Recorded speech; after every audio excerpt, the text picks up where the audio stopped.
Hello, everyone. Welcome to Live from the Cedar Cottage. I'm really excited to be here this morning and to be with my very special guest, Nureshmi Hassim. And I'm delighted to be here with her. We're both highly sensitive women, and I wanted us to have a discussion about that because Nureshmi and I have spoken about it several times in the past. And I wanted you to listen to some of the things we have to say about it, and also for you to have a chance to share in her wisdom about it. And so, hi, Nureshmi, how are you? Hi, I'm good. Hi, Maurice. Thank Nice you to for see coming. you. Oh, it's always so good to see you. Thank you for coming. My honor, my pleasure to be in this space with you. The virtual space. You know, Nureshmi and I haven't had a chance to see each other in a long time in person, so it's a treat to be able to see each other on screen.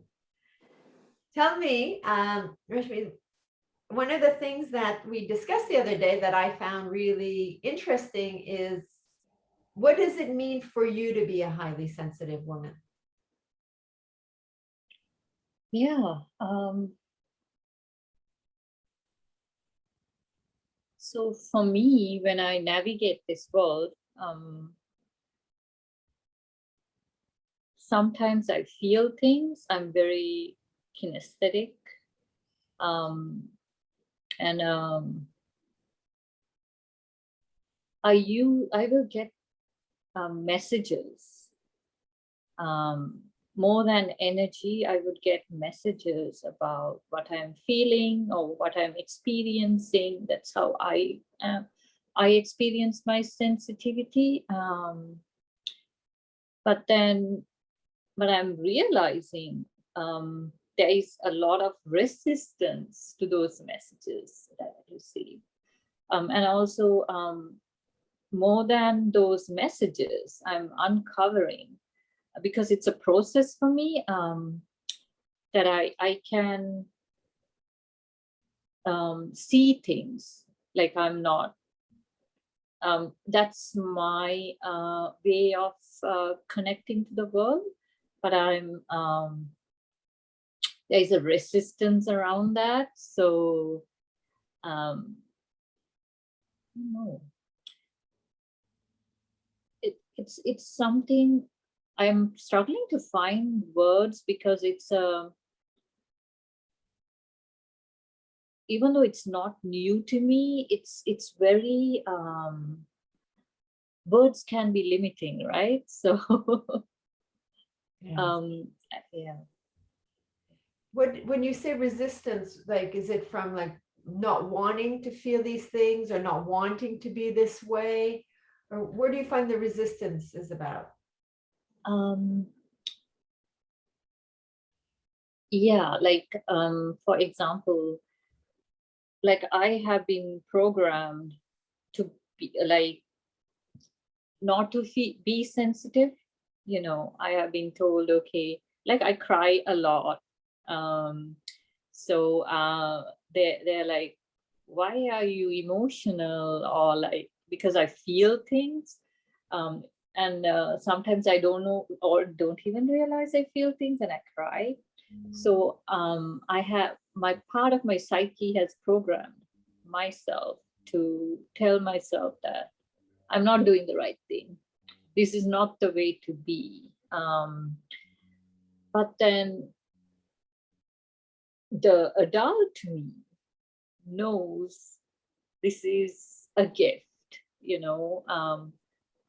and there is layers between the feeling and feeling the tears or feeling whatever I'm feeling. There is layers, and I don't always have to cry. Like I can show up in other ways. And how do I show up in other ways? Yes, of course. Yeah. So learning different ways of like working with your sensitivity and when you start to feel overwhelmed, how that can express itself. And Yeah. yeah. What is one of your favorite things about being sensitive? Like because I'm sensitive, I'm very passionate.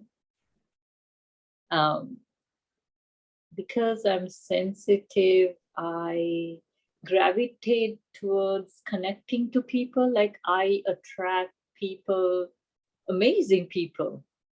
So it's like I don't even have to put an effort. They just come to me. So it's like, whoa, like, yeah, like the more I embrace myself, more things come. Um, like how we met each other, right? Like we just connected because we sense each other's energy. And many friends who are in my life, many people who are in my life and who are um, or not in my life or like touching me in different ways is because of who I am. And that sensitivity, it's a great question, by the way, um, is leading me because I wanted to understand what this is about. It led me to on a path to uncover who I am, like who is the true me inside of all this, you know. And we, even when I want to take a break, like, you know, my intellectual side is like, what is all this nonsense? Like you have to do these goals, blah, blah, blah, blah, blah. My sensitive nature is always receiving information and reassuring me that I'm on the right path. Isn't Like, that wonderful?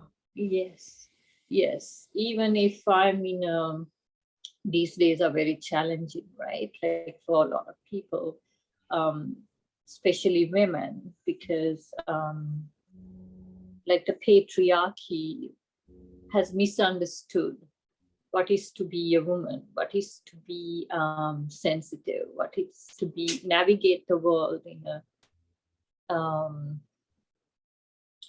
in in a in a different way, right? It wants to control, and it's coming up with these rules and regulations, like you see in US, you know, with abortion and all these things. But women who are impacted by it are not ta- taking it lightly because the energy is calling them to speak. What have you found, like you said, during these times, how have you found that maybe your experience of it might be different from someone who's not highly sensitive? Oh, that's a good question. Because I have been isolated, um, I don't know. Okay, I don't know how to answer that because I haven't thought about it that way. Yes. Yes, it's hard for us sometimes to understand how they see the world, right? Yeah. Or how they would be experiencing, and just like sometimes it's hard for them to know how we would be experiencing. It, like let me give you an example from my life. Yeah. Um, when everything started to happen, like a year and a half ago, it was the fear that everybody had that was really difficult for me to, and anxiety that was really difficult for me to navigate around. Like what was mine, what was not mine, what was I just feeling? It's like things that I had experienced for a long time kind of went on steroids suddenly. And it's taken me a while to bring up my skills, my management skills, and my energy to be comfortable with it again. It's like I had to climb up to go meet it. But that's how I had experienced it. That I found that some other people weren't that wasn't necessarily the situation for them. That they were just concerned about, the so-called, the virus. They were not concerned about people's reaction to it. Right. Yeah. Right. Okay, now I get it. Because I was so isolated. I think I isolated myself because of that. And I wasn't even aware of it till you brought that up. I switched off from TV. I switched myself off from so many other things, um, because yeah, I needed time to process all this. And I'm yeah, yeah, there was a lot of fear around how to be with each other, like how the virus is gonna impact and all these things. And on top of what I was feeling, like, yeah. What's helped you a lot then, or what still helps you a lot? Yeah, that's a good question. Having a virtual community helped. I The beauty of this pandemic was a lot of people started offering things online, um, and to take a holistic approach, a long-term view of the pandemic and what else is arising. Like, for example, there was like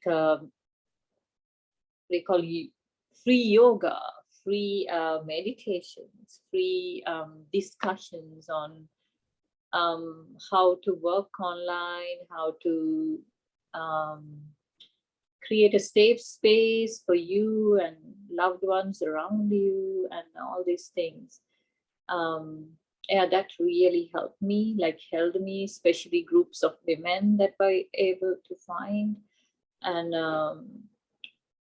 because what we are experiencing as sensitive women is, sometimes it's difficult to talk to another person who doesn't understand, right? And and they you feel judged sometimes, and or dismissed. But having a group of women who have similar experience helped me. Yeah, because if you realize you're not crazy, Yes, that's right? very important. You're not And crazy, you're not making it up. You actually are picking up on something. And also that you're not alone, yes, yes, right? that's very important, because we experience the world in different ways, um, and to at least connect to one other person who Yes. has similar experiences, right? So it normalizes you. No, it's yeah, Yeah, that's such a relief to when you learn, "Oh, okay, that's why. This is yeah, how I am. It's normal. I'm not alone." And the others will have the same experience. They're seeing the same colors. It's like, it's such a relief. It's yes, yeah. and also to learn what can impact you. Like, for example, for the longest time, I wasn't aware that moon cycles could affect my body because I was disconnected from that part. The more I'm connected to myself, I'm I'm seeing the impact it has on my emotions, the way I show up, the energetic imprint. So it's like, so I'm not, because I know what I know, I'm not uh, like beating myself up for it. I'm more receptive. Okay, this is what others go through, so. And like you said, the idea that I know what I know, Mhm. right? I know what I know. It doesn't matter if you don't know this or you think I don't know this. I know what I know, Yes, right? yeah, yeah. It's for me. It has been very important to acknowledge the intelligence of the body, right? The brain, the heart, the vagina. Um, they have I think, their own brains. I think the science is finding, like, the heart has its own neurosystem, and so is the womb, and all these things. It's fascinating. And it's really, like you said, like, because as a highly sensitive woman, like for a long time, I wanted to get away from the body in a way. so that I thought not to feel these things so strongly, to disconnect or to do anything so I wouldn't feel so overwhelmed. But once I started connecting with it, like you said, there I feel calm. There I'm able to calm the system. It's when I come back in, right? If anything, I was doing the complete opposite of what I needed. Yeah, that it's in a calm system where we feel the calmest. It's a coping mechanism, right? Like you spoke about, because whatever we had learned, we were very little, we were helpless, we had no intellectual understanding to what was happening, we were helpless. So we go there when the system is overwhelmed. But knowing there's another way of being, coming to the center, we can go back to that when we are aware of that we have, to be aware, like, of who you are. Like, when I first learned about this, I was like, what? Like, how come I don't know? Like, it wasn't even a concept I had kind of slightly heard about, but I hadn't taken interest. I had no information on this whatsoever. It's like, and it was so crucial to who I am. And I've seen many women, when they realize they're highly sensitive, that they're like, oh, I mean, there's such a sense of relief in a way. Right? Yeah. For me, I'm starting to see my sensitivity as that's how I connect. Like, it doesn't mean I have to talk. My body talks, my energy talks. Yeah. So it's like, whoa, like I have to make less effort, right? And stuff like when you think, okay, it's the only way to connect is through your mouth and words and emails you send. Blah, blah, blah, like. Yeah, it's very limiting. But then when you see that your energy, your aura speaks to people, and the things you don't say speaks to people, and brings people closer to you, it has been new to me, but sages and other people have spoken to it in the past. And we're masters at reading that energy. We don't know sometimes what it means, but we're masters at picking it up. Highly sensitive. Yes. You're in a room with someone, you're going to pick up everything outside of the words, right? Yes. Yeah. Yes. Yes. Yeah. And it can be very important to deepen a relationship, like in a therapeutic setting or a coaching session, even in everyday life, right? Like, when you are aware of that ability, then you honor yourself by being true to yourself. And then that resonates with the person who is in front of you. Yeah. And sometimes for me, and tell me if it's the same for you, I'll pick up on something that is different from the words. So the person may be smiling and saying certain words, but the energy that I'm feeling is completely at odds with it. Yes. Yeah. Yes. I can share a what do you call it, example. So I was working in downtown East Side in Vancouver. So these women are very sensitive. So because I was like, oh, I have to be professional. So I went in there and they're like, so how are you, Nureshmi, today? I said, I'm good. And one woman looked at me, no, your body doesn't say so. Your energy is different. So then I was like, yeah, I had a tough day today. I had to be honest with myself and, and them, because I'm not honoring where I'm at. So that was very humbling to learn that. Yeah. But how Well, wonderful. yeah. Go ahead. But So that's also like something that when you realize you can just show up as yourself, yes, right? yes, it's, it was very humbling. So that from that day onwards, I changed my outlook on how to be professional. Authenticity is me being professional. Yeah, I think there's we need to completely expand the meaning of professional, the definition of professional. You know, I know that when I had my PR agency, what the way I acted and what I brought to me was I would be very different now doing the similar work, right? And I'm sure I would attract different kinds of clients too.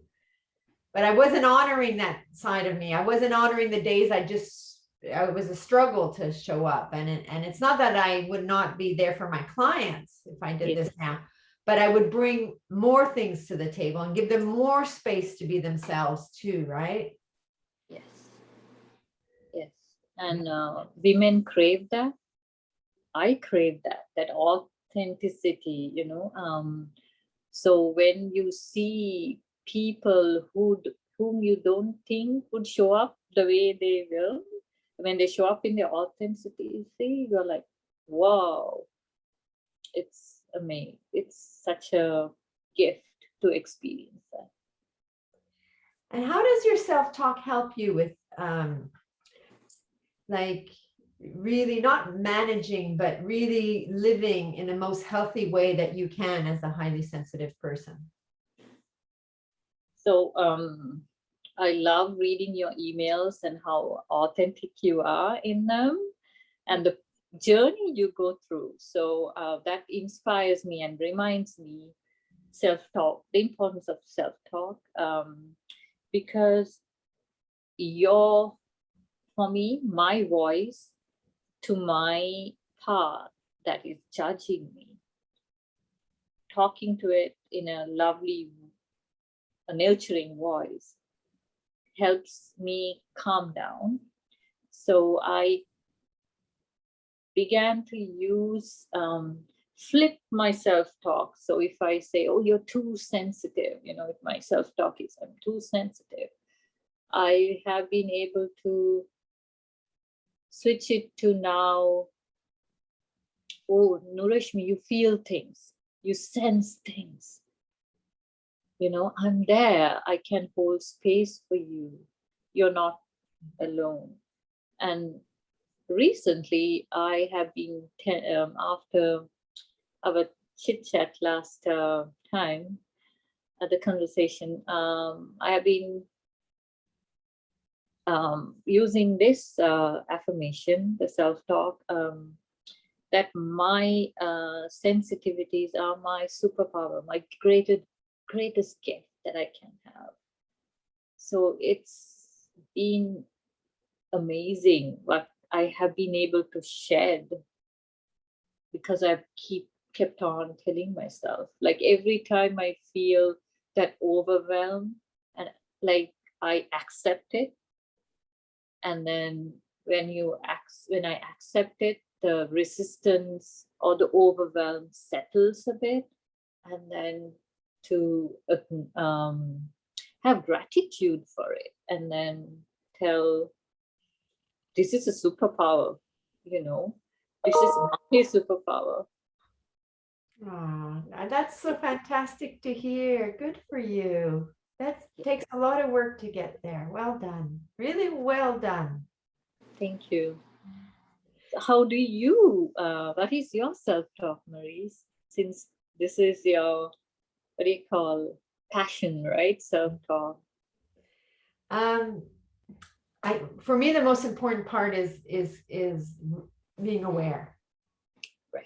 because some parts are still so automatic in me. Some voices, like you said, it'll start, you're too sensitive, or why are you so nervous suddenly, or why do you feel overwhelmed and it's too much. Like, so when I can, if I can catch myself, then I can switch it, like you said, and bring love and compassion and understanding, and also to know when I really need to go calm my system. Right? I could be feeling like it's too much, and 20 minutes later, I'll be just fine.